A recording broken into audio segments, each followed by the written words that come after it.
morning, everyone. It's Rebecca here at Elwyn, and we're going to make flower pens today. It's kind of like a never-ending flower bouquet that'll brighten up any room and makes a desktop very pretty. So here's an example that we're going to make today. They're very cheap to make. It only cost me about $3. I got a set of some silk flowers here that I just cut the tips off of, about 1 inch or so, and a base that I had laying around, and some green tape, and a pack of pens, just some regular old pens for $1. So we're going to take our tape and make cuts about 1 or 2 inches. I'll do 2 right now just to show you. And then we'll take our flower and a pen here, and we're just going to wrap the tape around the pen.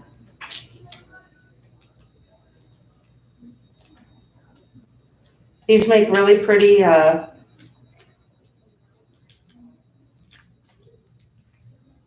tabletop pieces, or stuff like that. And where do you get that tape at, Rebecca? Oh, just a simple dollar store, anything simple, And we just wrap it around here.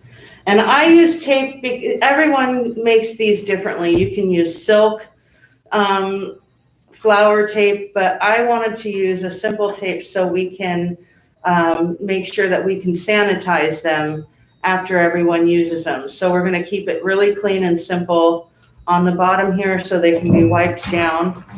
I have some rocks here that I bought just for decorative purposes to keep them in the vase here. So I'll pour some little decorative rocks inside here like that. And then we're just going to stick them in there. See? I might have put too much in there.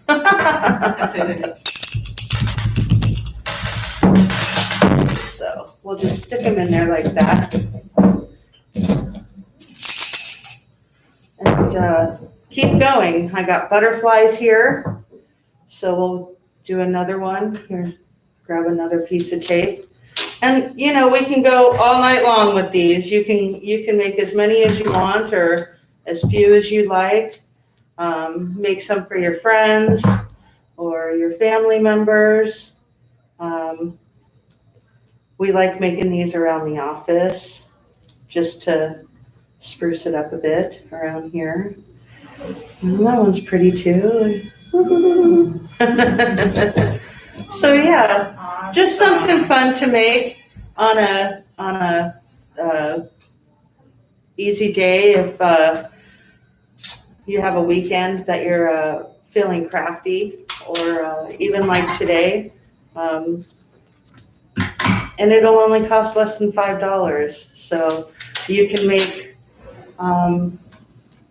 unlimited amounts of pens. I know this is a 10-pack, so for $3, I'm making 11 flower pens for today. And it's an easy craft project.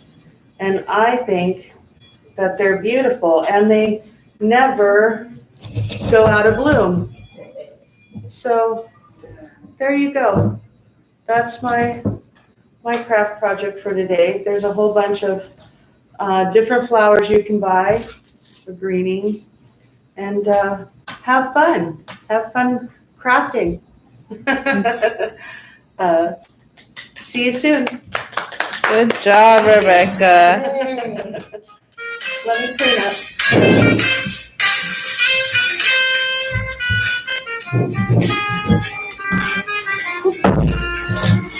sorry for the mess. Oh no, you're good. There's a bottom on that, so it should.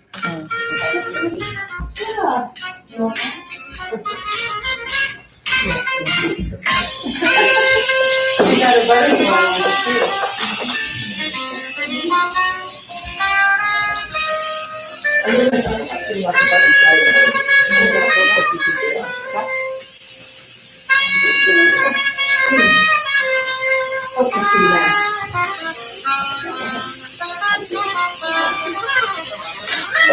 Butterfly.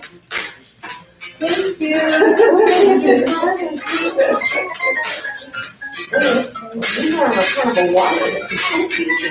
Oh, no, I'm just saying, you gotta make sure to keep that down. Yeah. There's a different one here. No, I'm just saying. Oh my God. You gotta, when you think that you gotta, I didn't realize when you think it, it's just so, sugar water. Yeah, that's the thing.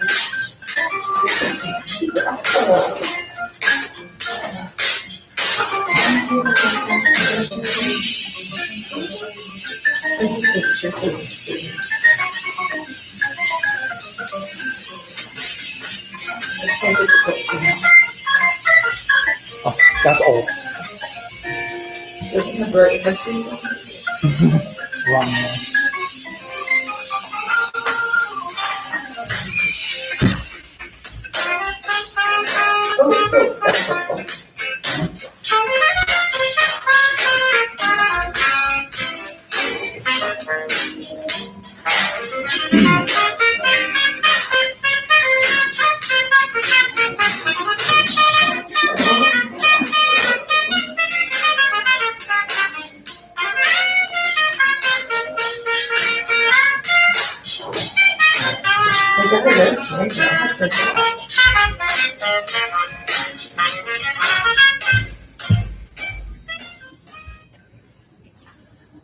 Hi everyone, this is Jeremy again, and we're going to be talking about another country that you might be familiar with, Canada. So you may have heard of this country, you may not have. To those of you who might have already heard of this country, well, you might learn something new about it. So let's talk about that. So first of all, let's talk about where Canada is located. So Canada, if we look at this little globe here, our old friend, the globe, you'll notice here we are in the United States, here they are to the north. These are our neighbors to the north.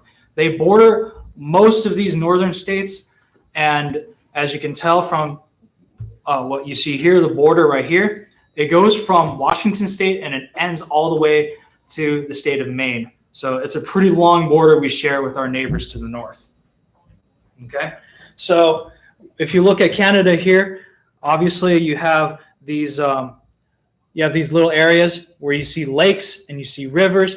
And geographically speaking, Canada is just mostly mountains with lowland valleys, and it's pretty much snowing almost year-round in certain areas.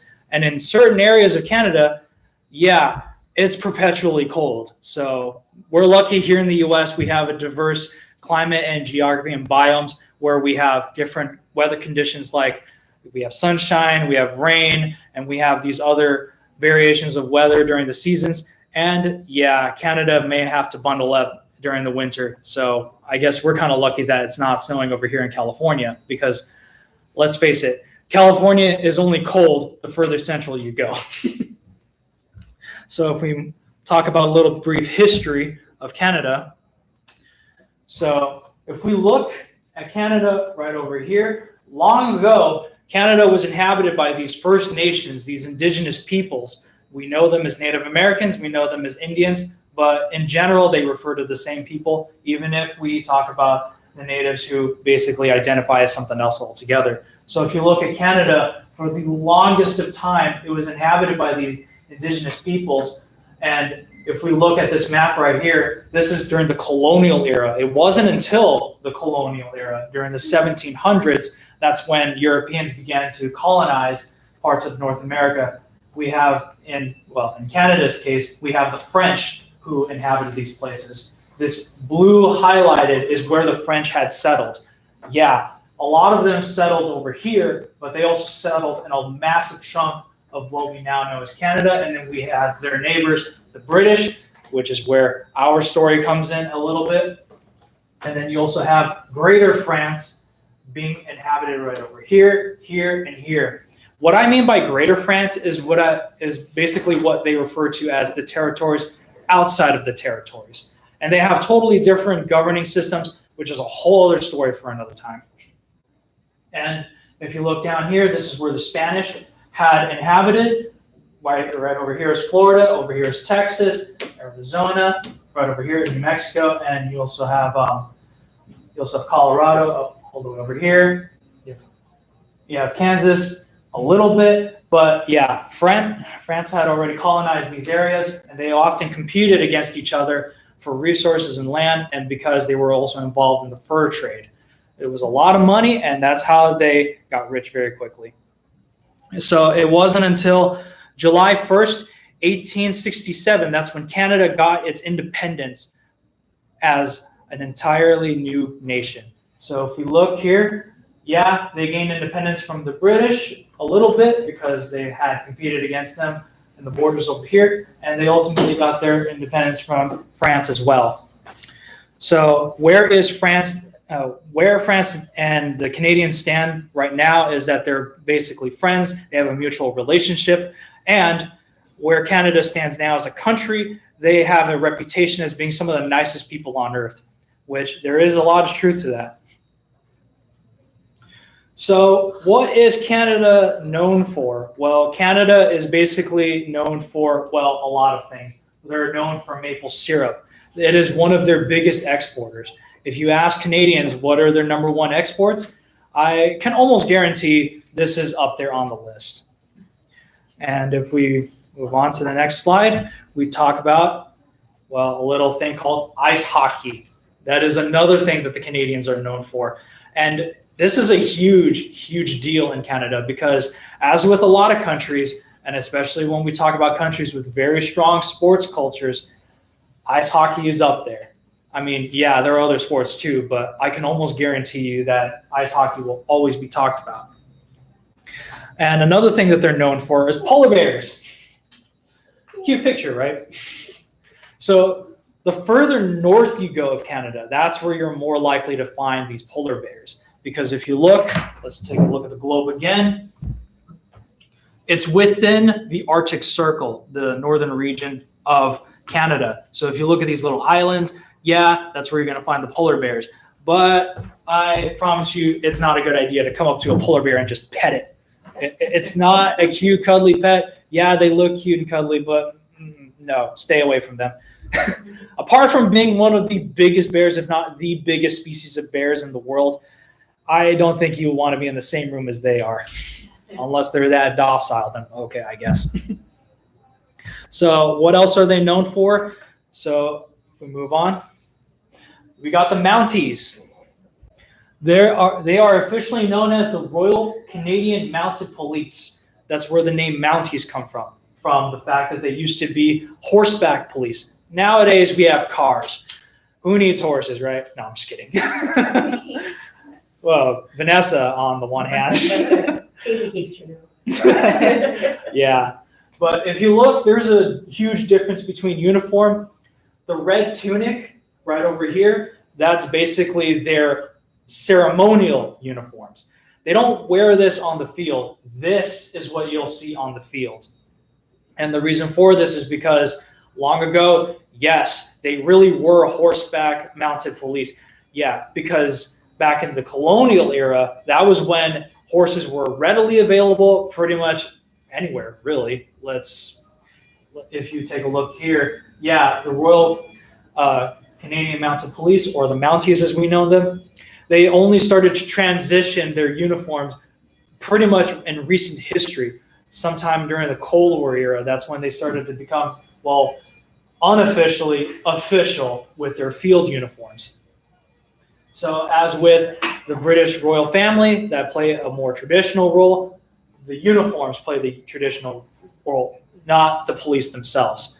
Nowadays, there's something of the, I guess you could say, the frontline police. They're some of the best out there as far as their efficiency is concerned, effectiveness in law enforcement and crowd control, things like that. So if we move on to the next one, another thing they're known for, butter tarts. Yep. I promise you that there are many things that Canadians are known for food-wise, but yeah, this is another one of them, butter tarts. Now, the reason why butter tarts is one thing that they're known for is because they're so small, they're easy to make, pecans are almost readily available. I guess it's because we're part of the suppliers. Yeah. Fun fact about the United States, if you go to New Mexico and the city of Artesia, yeah, pretty much they're known for, well, a lot of things, including the export of pecans. I wonder if that's where we got it from. Actually, yes, that's where they get it from. So butter tarts, they're very sweet, and yeah, I guess you could say that they're sweet enough that they'll leave a sweet aftertaste. So real quick, also, where does the name Canada come from? Well, the name Canada comes from the original indigenous language, the Iroquois people, and it comes from the word Kanata, which originally meant settlement. And long story short, they couldn't really get the translations properly because, you know, translating is not as easy as you think it is. Even the smallest letter can even make a huge impact on a language. And as I said before in the Philippines episode, communication, language, it's the thing that unifies us as a race, the human race.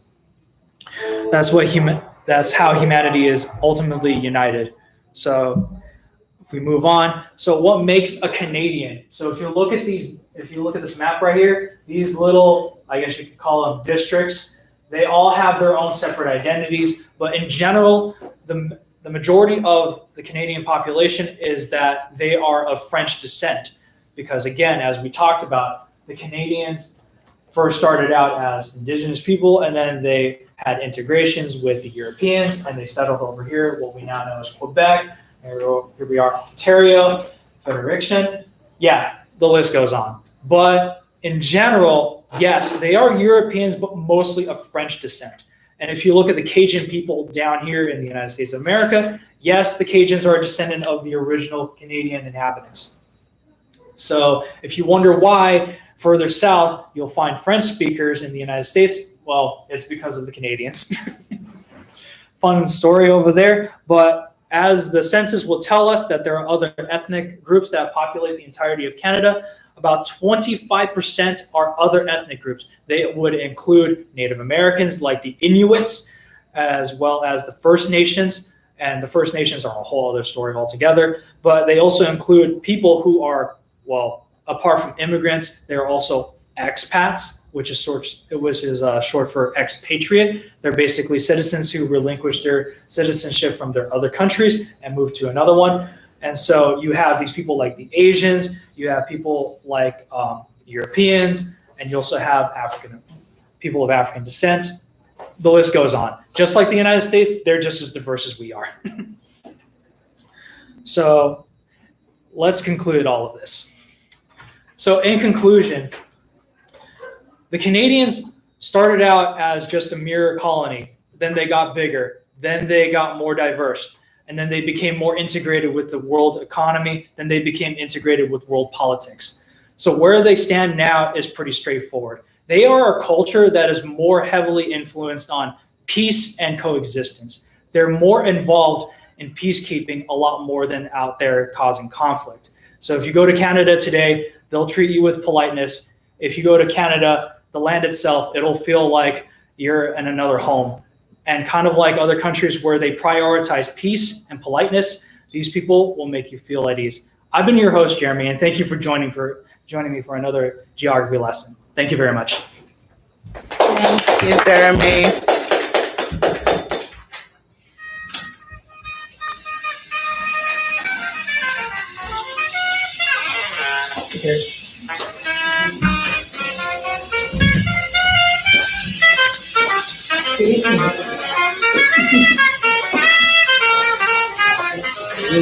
I know.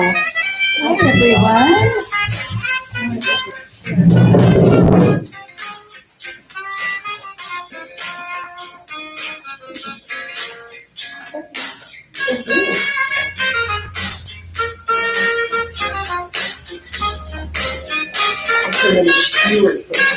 Right?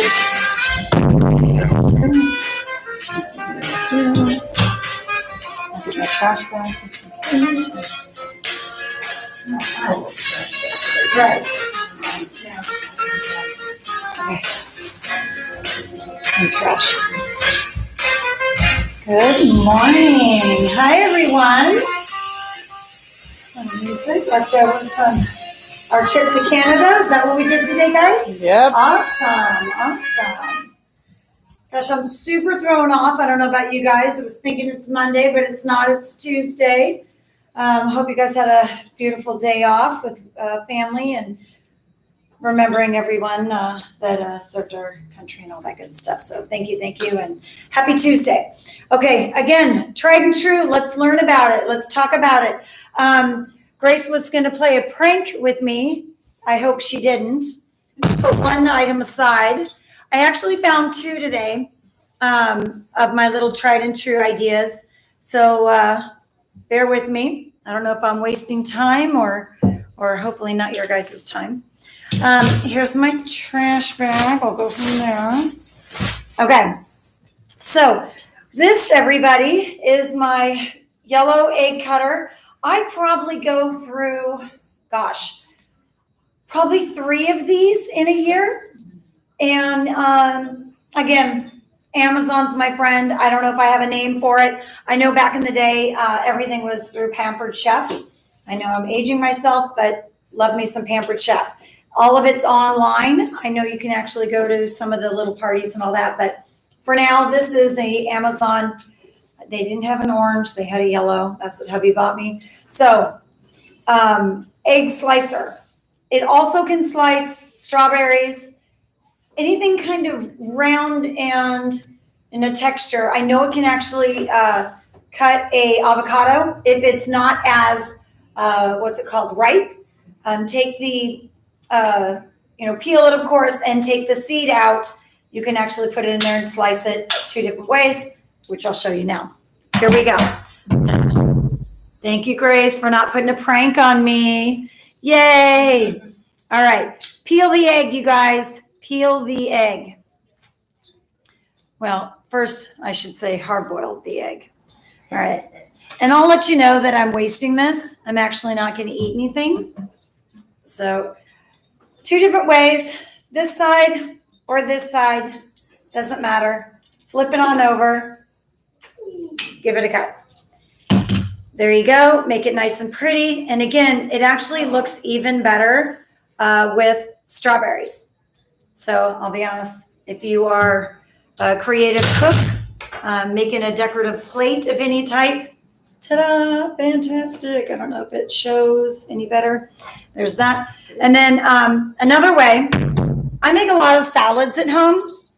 And with my salads, for some reason, I don't really enjoy meat in my lettuce.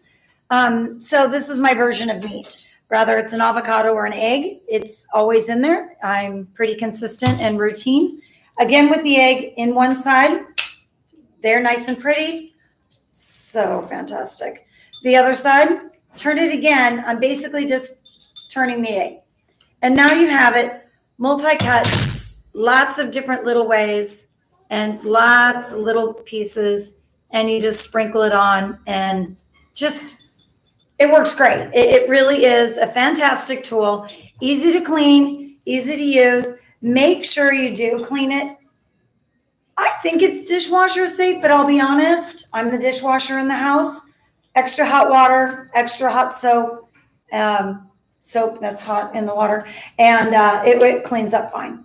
But again, strawberries, avocados, eggs. I can't come up with anything else, and if you guys do, let me know. Tried and true. Tell me again. Mushrooms?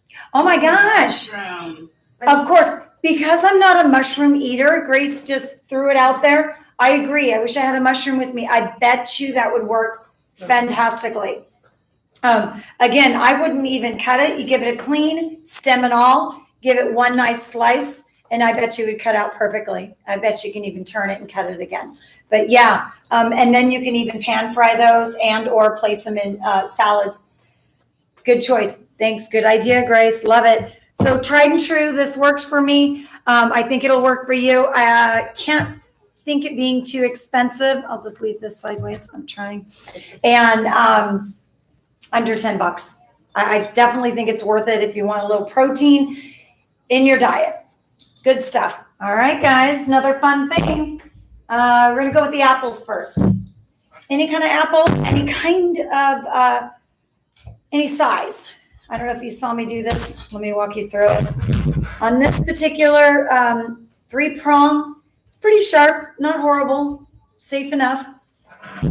Then down here is the peeler. I'm gonna pull that hammer back. There's a lock. That helps me. This was a separate purchase. Again, I think I mentioned this, Pampered Chef.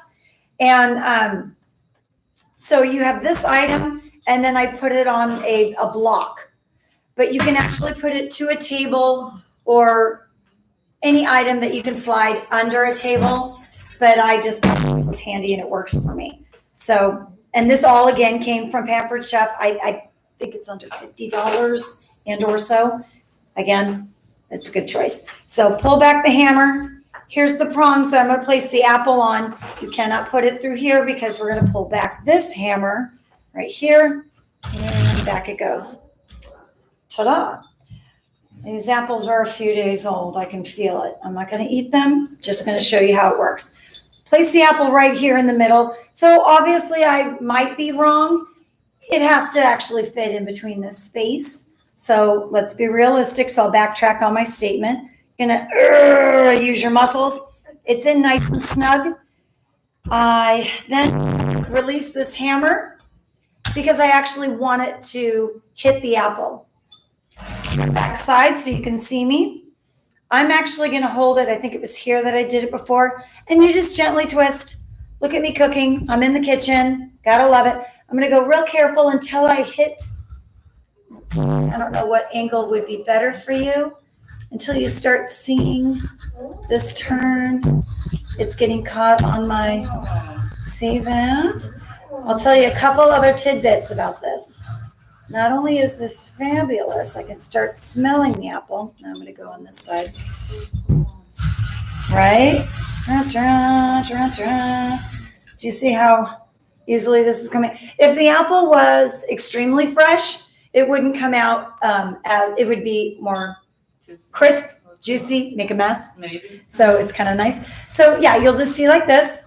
And you just go straight through. What I like about this, here's all the yucky stuff that I don't eat. Just toss over here into our little handy dandy trash can. All right. What I've read in my Pampered Chef book, cookbook, yes, I said read and cook in the same sentence. These are apple peels. I know any other person would throw it right into the trash can. But this, because I'm a hot apple cider girl, throw it into a kettle, cup of hot water, couple cups of just apple juice, boil it. Throw it in a kettle, boil it, and it's actually pretty extra tasty. Works pretty good. Throw a little caramel, some whipped cream, good to go. Now, here's your apples. Another little quick recipe. Again, I don't cook, but I can put stuff together. Not only do you just eat these, yum, of course. Give it a try. Yeah, it's not too bad. You can lay these out on, what's that stuff called that you crack dough? Pillsbury dough. Poppin' fresh? Yeah, like a pop. Oh, you want the crescent rolls? Yeah, like a crescent roll. Thanks again. So this right here, pull them apart, bonk, bonk. Set them inside a crescent roll. Throw a little cinnamon on it. Wrap them up. You got yourself a cinnamon Pop-Tart, cinnamon, a breakfast treat, whatever have you. I'm not kidding. This seemed to work pretty good. So, like my apple peeler core, it works fantastic. Any kind of breakfast food and or snack. In the trash it goes.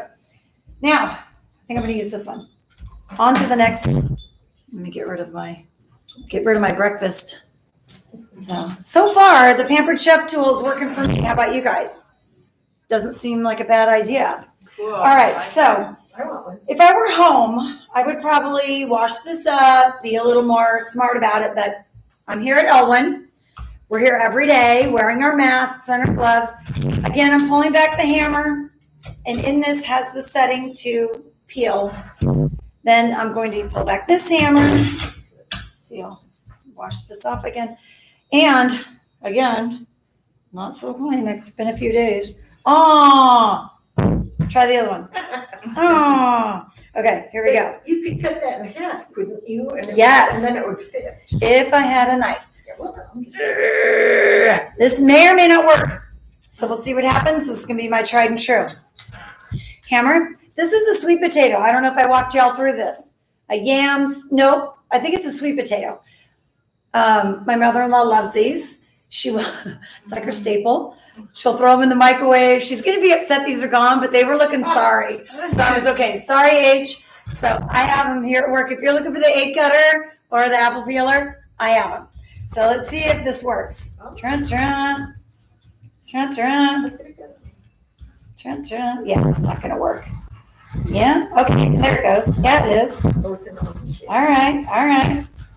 Tra-tra. Tra-tra. Okay. Now, what I'm doing with this and why I'm doing it with this is I was told that the skin is actually healthy for you. So wash it up, make sure it can fit in between that portion, and you can microwave them, fry them, little bit of brown sugar, marshmallows, treats, all that good stuff. This works. But the reason why I bought this back in the day for my kiddos is because I was trying to be creative to get them to eat vegetables, get them to eat anything that looked like a French fry. I'm going to name drop a little bit. Arby's has those curly French fries, and they would do that only. And the way to get them potatoes or the way to get them to eat a vegetable, they would do that. So total trick, do it, get out there. So this is a way to put them in the fryer, deep fry them. We all have one, or if you don't have one, a little bit of oil, do that, or in a pan and bake it.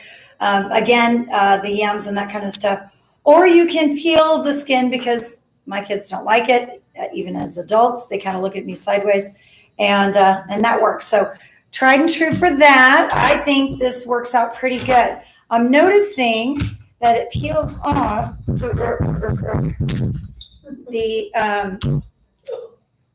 it peels off the core, which if you want to chop and use that too, throw that in there, that works. But as far as a potato, as a vegetable and a fruit, cuts it up. It's creative, the way it works.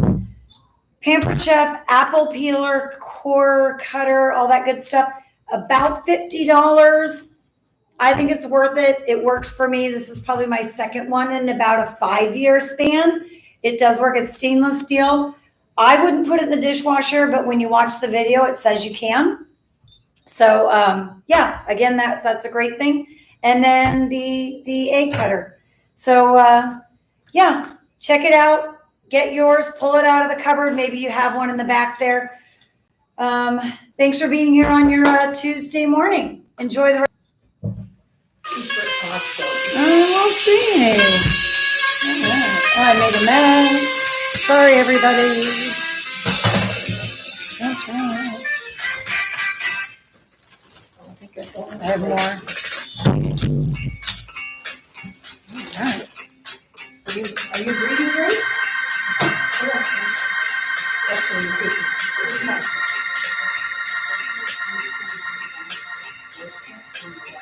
Okay.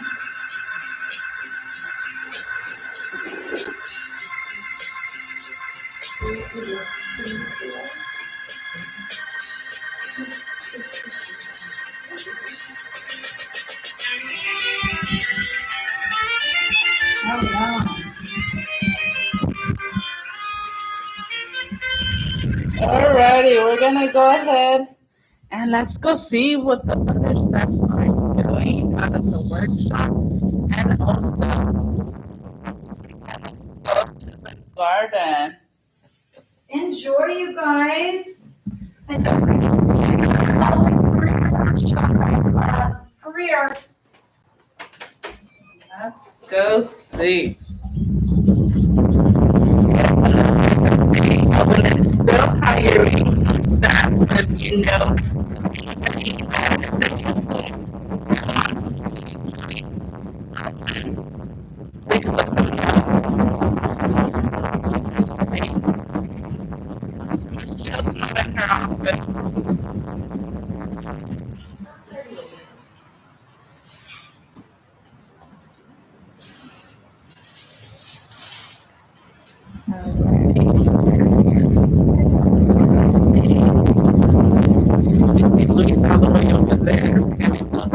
way that you're gonna go. Oh yes, she's gonna be doing her interview pretty soon. There's probably working their station. Just tell me some of the volunteers that maybe you guys have recognize if you're working with you guys. See a few other staff here.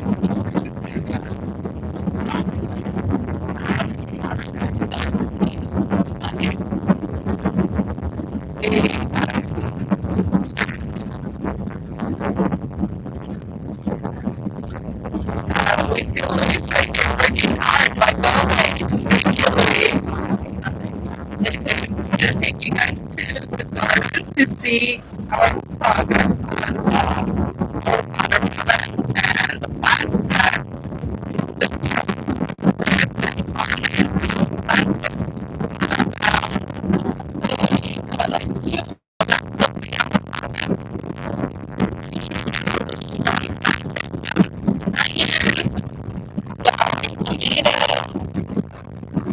watermelon and Carrots. I remember I think carrots. carrots. Yes. So let's see. After we climb over this bicycle. All right. Go, Vanessa. Here's some of our tomatoes. I know we're starting to raise, but you can keep your tomato right here growing. I think I might have got rained on. And then we got the onions. Yeah, let's see. I need this in there. These are our onions. That they're good progress. Is that carrots, the little ones? And these little ones, yeah, those are our carrots. Oh, they're so precious. So they're growing, you guys. We water them, let's say every day. Water them. Let's see, let me get the microphone. That way you guys can hear me. I don't know if you guys heard me. But we got our tomatoes, our onions, and our carrots. Let's go over here and take a look at our watermelon. I don't know if you guys could see, but that's our watermelon. So look at that, Grace. Wow. What pretty little flat leaves they have, too. Yes, they do. Let's see. I saw some strawberries go over there. I think Yeah, that's from let's- last year. I think so too. Let's go take a look over there. Let's go see how their progress, how they're growing. We're trying to stay on the L connection, you guys. So if we do, we're so sorry. But here we go. There's another.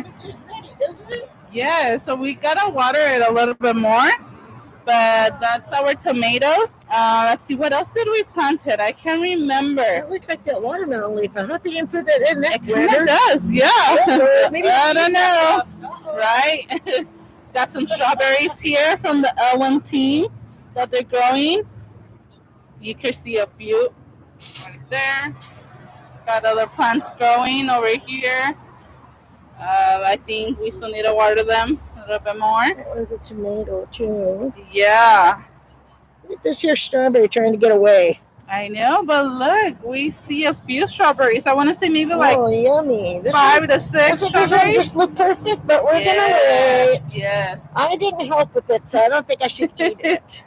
No, well, I mean, I think Ellen grows them for all the stuff here. Yeah, but it's so pretty. They do. And then all the way over there, I don't know if you guys can see by the fence around the cars, there's some grapes. So they are actually growing. So we'll see what we could do after when they are all done growing. This is our Owen's garden here. And maybe some of you guys might recognize this place. We see Mr. Nick over there working hard. Good job, you guys. Yep. But we'll definitely keep you guys in touch how our plants are growing, our fruits. And so we'll probably have a little bit of the fruits. So you got something to say, Miss Grace? You want to let the guys know something? No, it looks so pretty. right? later it's gonna have beautiful fruit on it, and that's gonna really be awesome.